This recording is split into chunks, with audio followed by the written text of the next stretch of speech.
Let me ask Melissa and Chad to come in while I'm introducing this next piece, because I'm always desperate in these events, especially the data and programmatic event, to get good case studies. I really think this stuff drives along by people talking out of example, and that's what. And as soon as I got one on the opportunity to have one on geo-targeting, I really jumped on it because I think it's a topic that we haven't talked enough about in these series of events. People don't talk about how they're using geo well enough, but also in the last 5 months, this has become especially important that we get this piece right. I can't tell you how many marketers I've spoken to in the last few months, especially say in the QSR sector, but a lot of service sectors, especially at retail, that needed to become geo-sensitive. They really needed to start using geo to more wisely target content that was appropriate to the context, because if you get it wrong, there's a price to be paid. So I think it's important that we talk about geo and how it's done right. And I want to introduce Melissa Sierra, who's the SVP of Group Strategy and Group Strategy Director at USIM. Melissa, how are you today? Great, thanks for having me today. You're out on the left coast, right? I am out on the East Coast here. Oh, you're on the East Coast, okay. I always think of USIM in No LA. worries. That's what. And welcome Chad Waetzig, who is the EVP of Marketing and Branding at Crunch Fitness, a widely distributed franchise of gyms around the country. Chad, welcome. Hi, thank you. Good afternoon. Glad to be here. And I am going to shut up and let these two pros give their case study about how they're using geo. Go ahead. Great, thanks. So Melissa's going to dive into all the details on the very specifics related to how we've approached media. But what I thought I would do is tee up a little bit around who Crunch Fitness is, how a franchise model works. I know we've got a bit of a mixed audience here today. One thing I don't see are any of our slides, so I'm happy to, there we go. There we go, we've got the slides, that's great. So if we move forward just the first slide, let me just give you this 4 to 5 minute background on Crunch and kind of set up the situation and the challenge that we needed to solve when we brought in USIM as our agency of record. So for those of you not familiar with Crunch or with the fitness industry, we at Crunch, we've celebrated our 30th birthday last year. We were founded in 1989 in New York City in Greenwich Village. We were a small basement aerobics studio that was built really on a couple of interesting insights. One is that gyms by and large can be intimidating places for folks. And I think many people probably understand that insight. And the other insight was that working out is really, really hard. It's hard work, right? You've got to put in the effort. If you're not careful, it can become boring and routinized. And our founder really wanted to create an experience where there were no judgments, and he developed what is called our no judgments philosophy. But he also really wanted to make serious fitness fun, and with the belief and the philosophy that if you're doing something that you enjoy, you're apt to continue to do it and do it and do it. So you're able to make that commitment, to build that habit, and to get into shape. And that's really been part of Crunch's history. Today we have over 360 locations around the world. The majority of them are in North America. We certainly see a path to growth of another 1,000 locations over the next 5 to 7 years. If we go ahead and switch to the next slide. I'm not going to dwell, obviously, a lot of words here. You can certainly read as I give some context. But really, for the first roughly 20 years of the brand existing, we were a relatively small brand in urban centers, New York, Miami, San Francisco, LA, but had outsized kind of PR newsworthiness. We were on MTV Real World, we were on Sex and the City. People were aware of the Crunch brand with only 30 locations, kind of premium priced and positioned in the marketplace. When the Great Recession hit back in 2008, 2009, we really saw an opportunity to grow our business, and we moved into what's called the high value, low price segment. That is a segment dominated by Planet Fitness. But we had a little bit of a different business model. We felt like if we could adjust that business model to work, instead of a $70 price point, could work at a $15, $20 price point, that we could really be a disruptor in the category. So we launched our high value, low price model back in 2010, 2011, and have continued to grow. And we've leveraged franchising as the way to grow. So we have independent owner operators who have come in and they build multiple units. They sign up for territories around the country. And today, again, we're at over 360 locations in total. And we've sold well over 1,000 units. So franchisees have committed to building over 1,000 units over the next few years. As we've continued to grow and as we've continued to build scale, if we want to go to the next slide, as we continue to grow and build scale, one of the advantages of a franchise network is that the entire network can contribute into a marketing fund. And our brand marketing fund was established back in 2018, where all the participating clubs in our franchise network contribute 2% of gross sales into the fund. And that fund is designed to be leveraged across 3 pillars that we've identified here. One is brand marketing, one is marketing infrastructure, so our online ecosystem, our member app. We have a live streaming workout product called Crunch Live. Marketing automation, we work with HubSpot on marketing automation. And we've got an online self-serve ad platform. There's also marketing administration that goes along with running the fund and national marketing on behalf of our franchisees. But the vast majority of our dollars are spent in brand marketing, media, creative development, email marketing, business listings management, SEO.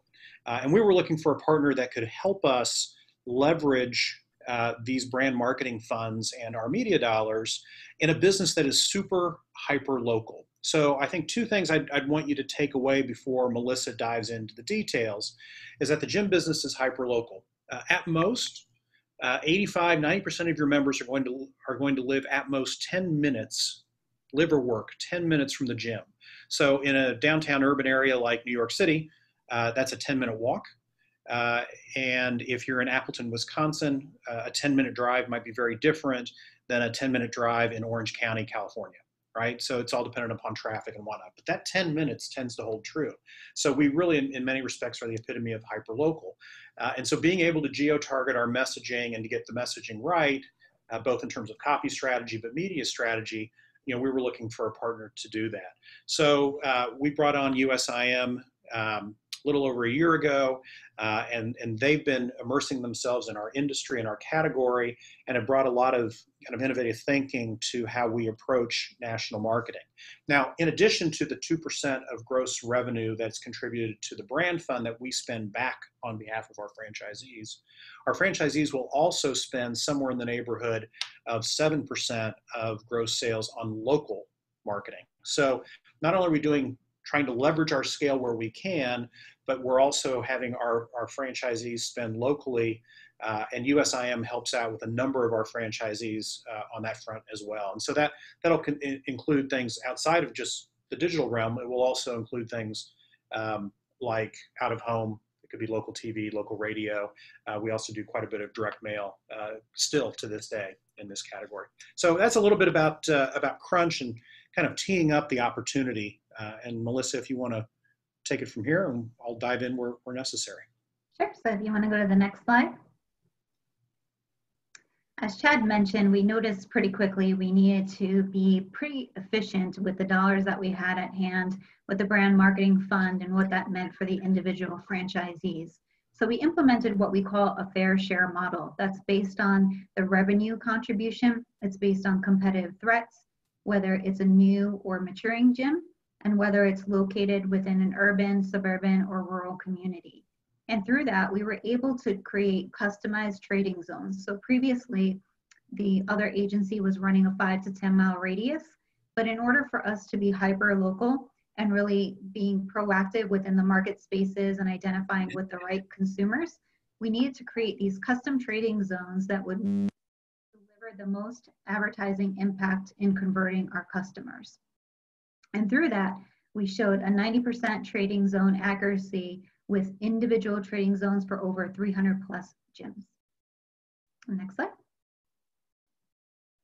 The next step was looking at the media mix analyzation. So in our first model, we noticed pretty quickly that majority of the new free trial signups were being a direct effect of how long someone was spending on the site. And through that, we were seeing pretty quickly that majority of the return on investment was seen through these digital marketing tactics that we had in play. And our second model showed that the incremental website page views were being driven by offline media to further enhance. So this created the right model for us to look at digital marketing efficiencies within the brand marketing fund, complement them further with the franchisee strategy to pick up where the digital marketing left off within the brand marketing fund, and incorporate some of those offline tactics that Chad had mentioned. And if I could actually jump in too, I mentioned earlier that I was going to tell you about two critical things to remember, and I only told you one. The second piece is that this, like many categories, especially in the consumer product space, but in the fitness space, it is very much a try before you buy category. I know lots of people on this call probably either do belong to a gym or have belonged to a gym. I suspect that virtually none of you ever joined a gym sight unseen by seeing a Facebook ad, clicking on it, and joining a gym online. And so what Crunch does, and what really most of the folks in the industry do, is that we focus our marketing dollars primarily on generating leads. And that lead is often captured in exchange for a free trial. So we'll give a 1, 3, 5, 7-day guest pass to come try out our gym, get them comfortable and familiar with it. They can kick the tires, if you will. And so we place a significant amount of our effort focused on lead gen and driving the most efficient cost per lead, and obviously the highest volume of leads. And then we carve out another portion of the budget to work on conversion, for sure, but oftentimes that conversion is looking to convert folks that have already tried the brand and didn't sign up or didn't join when they were in the gym itself. So sorry about that, Melissa. I want to make sure that was clear for everybody. No, I think that's a great context to add to the slide. Next slide. We also needed to look at the audience. So through Crunch, we were able to access the customer data and supply that to multiple vendors. And that helped us create multiple strategies within our audience tiering. So we created, first and foremost, an exclusion list. We didn't want to remarket or target anyone who already is a Crunch member. But more importantly, we've run initiatives to reach lapsed members and welcome them back, to invite them to try something different and what's new about Crunch. And then we also created custom lookalike audiences that were enhanced with second and third party website information, as well as lifestyle lookalikes. And that really helped us hone in on the best converting low hanging fruit audiences that were going to be responsive, as well as interacting on the channels that we had purchased. Next slide. So through this, we served up some custom creative by the audience segment. And this is something that we've really driven a lot of initiative around over the past year, to speak specifically to audiences, which is going to be in our post-COVID world more important now than ever, to speak through the mindset of what someone's going through, where they're at, specific to geography, and where their mindset is going to be as the world keeps changing and moving forward. We're always about testing and learning with not only the quantitative results, but also qualitative insights in terms of what's driving the conversion factor. Yeah, and I think what's really interesting about this, and obviously there's just a lot of social ads on here with not necessarily a lot of context. So let me layer some of that in. Is that we have I think a really kind of powerful brand story to tell. We've got very authentic photography in that we demonstrate lots of diversity and accessibility. Our models are actually members and employees. We don't hire fitness models like others in the industry do. But what we found actually through this optimization of the messaging is that something as simple as a 7-day guest pass banner outperforms the photography. Even though we love the photography, right? We're very proud of our look and feel. What was most motivating was something that was really disruptive in your feed and says, 7-day guest pass.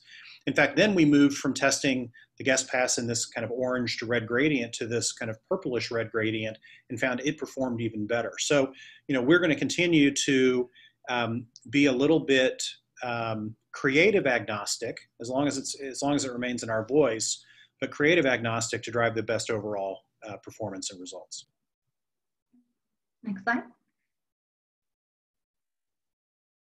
So all this to say that our approach to both geo-targeting and audience strategy helped drive a 14% overall decrease in the cost per lead. And as we look at specifically social and programmatic, you really see this lookalike audience and leveraging the Crunch membership file really helping driving inroads around that, as well as on the programmatic side through retargeting efforts and the culmination of what we did for prospecting alongside of it. Next slide. So now,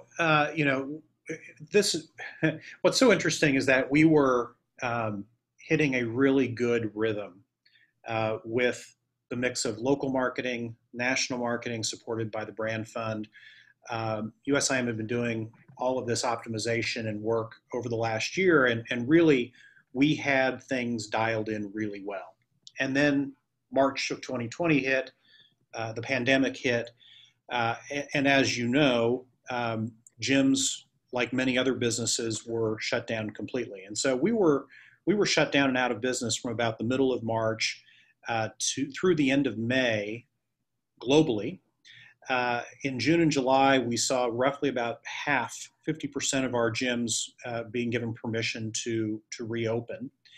And now in August and then in September, we would anticipate getting the majority, back to almost all of our locations reopened.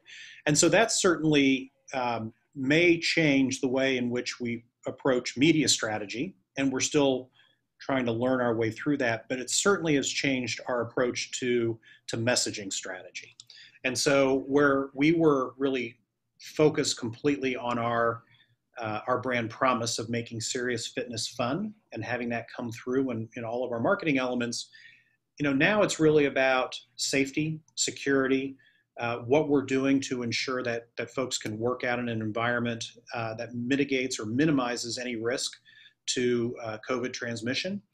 And so all of our messaging now has pivoted into this space. And so, our reopening campaign, we're calling it Let's Crunch Again, but it's really focused on what we call the Crunch commitment to sanitation and disinfecting, to social distancing, to changing our operating procedures, whether that's taking locker rooms out of service, closing down our Kids Crunch babysitting. We've increased the number of hand sanitizers located in our clubs. All of our staff wear masks and other PPE, and we require everyone to wear a mask when entering the gym. And then depending on the market, you can either take off the mask while vigorously working out, or you are required to wear a mask while working out. So all of that messaging for us has changed. But we also recognize that in this day and age, the way in which different states and local communities approach COVID-19 can be very different from one another. So certainly the approach to New York City, where I am based, is very different than the approach in the state of Florida, which is very different than the approach in Southern California, which is very different than the approach maybe in Denver, Colorado. And so if we want to switch to the next slide, we also recognize that our messaging needed to evolve as well. And so what we've developed for our franchisees is really kind of a three-pronged creative approach that they can leverage based on when they reopen, what the sentiment is in the community with respect to sheltering in place, working out in an indoor space, and also what the positivity rate is in that market. Something with a high positivity rate, maybe it continues to be solely focused on cleanliness and sanitation and all of that. Whereas if your market has low positivity rates, it's been proven to be safe to reopen all kinds of businesses. You may pivot into the we keep each other moving creative concept, or what we call the we move together, where it really is trying to build back that sense of community, but still doing it 6 feet apart. And what we've done with this campaign in conjunction with USIM is also then adapted our approach to media spending and media, the media channels that we use. So if you want to go to the next slide, there you go. Yeah, so this dovetails into the media approach as well. So as Chad mentioned, consumer confidence and sentiment is at the forefront of our media planning. We're no longer just geo-targeting and thinking about audience strategy based on a customer list, but we're actually trying to appeal to the mindset of consumers and bringing them on the journey with us as we embark in this new world. So analyzing the number of cases and any state regulations, we want to first welcome back members that are current customers and making sure that they feel good about their safety being at the forefront of Crunch's mind. And then we want to add in the right appropriate channels and reactivate search and social, as well as programmatic display back into the mix to further enhance our cost per lead generation for Crunch specifically, and making sure that we move through that journey where we move from specifically getting back to normal, cautiously optimistic, and then more public sentiment based on market factors. We welcome any questions. Melissa and Chad, thank you so much. Yes, we do have a question about how some of this will be brought forward. Now, you ended by talking about gauging market status and sentiment. And of course, we're in an extraordinary situation right now, right? Sentiment is everything. What people's mood and mindset is. It's a term I hear a lot of marketers talk about, especially now. So as you move forward, let's get beyond the crisis. How do you see this focus on mindset, on market status, really, playing into future campaigns? How do you think it's going to change the way in which you're looking at these different markets moving forward post-COVID?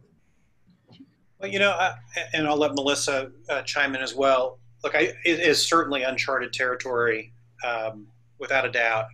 And while the brands that have always been successful in this space saw cleanliness as table stakes, I think there's going to be a prolonged and continued expectation around health, safety, and being trusted. And admittedly, our industry hasn't been the best at that over time. And even right now in this COVID crisis, there have been some players in the industry who I think have made things more difficult than helpful. So I think that this for the industry is going to continue for a while. But ultimately, once we come out of this and we pivot back to the things that continue to be important for us as a society, and will these things continue to get raised? Things like the obesity challenges that we have in our country, the access to fitness for everybody in all markets, and then certainly around things such as racial and social justice. What role do brands play, and what's the community sentiment? Because we are a community partner, and we firmly believe that we succeed when we have a diverse community, not only in terms of our members, but in terms of our employees and our team members. So, I certainly see that the focus on truly understanding and pinpointing local sentiment will continue to be important. And quite frankly, we're just hypothesizing what those things could be right now. Chad, Melissa, thank you so much for that. I know a couple of people were asking whether we could make the presentation available. I'll check with you guys later what form we could release it on the agenda. But thanks so much, guys. I really appreciate it. Thank you for your time, everybody. Okay, thanks. Thank you.